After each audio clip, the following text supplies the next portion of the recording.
Exact flat for SolidWorks. In part one of this video, we showed how we took a CAD model of an automotive headrest, in this case generated in SolidWorks, flattened that CAD model in our 3D to 2D flattener, and then took those flat patterns, put them into our pattern view, and did some basic pattern engineering, which is applying the seam allowances notches. What we're going to do now is show how you can generate a nest file that can be sent to a cutter.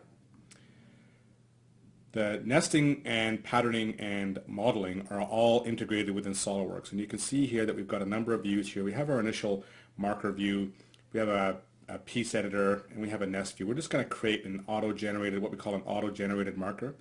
When we assigned a material to our CAD geometry back when we did our flattening, that assignment also came with predefined lay rules.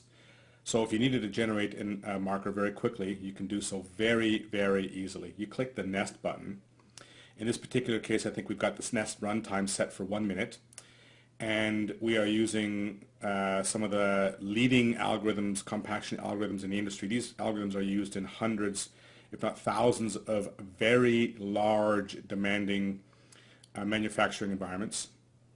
And it's straightforward to create a nest. You can see the yield of the initial marker as well as the subsequent nest.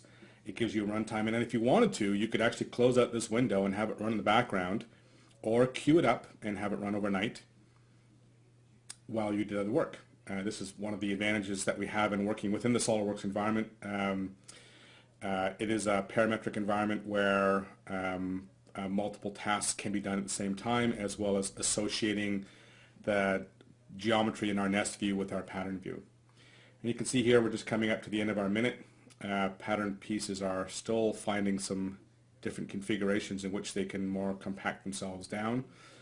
And that's it. That's our nesting view. When we have our completed nest, and I'll let this run for just a little bit more before we accept it. There we go. We're going to accept this nest, close this window out.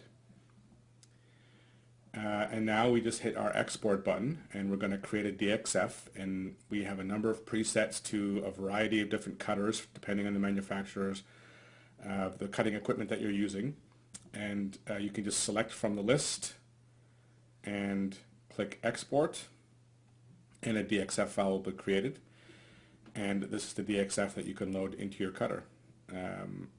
So we'll just click OK here. We'll just open up our DXF. We'll stop our timer first. Yeah, in about 2 minutes we got a marker that's generated, and here's our auto-generated nest file. And if you compare the nest file to the file on the right, you can see this is the file that was in fact nested. And now you're ready for cutting. This is exact flat for SolidWorks. If you got a question, give us a call or visit our website.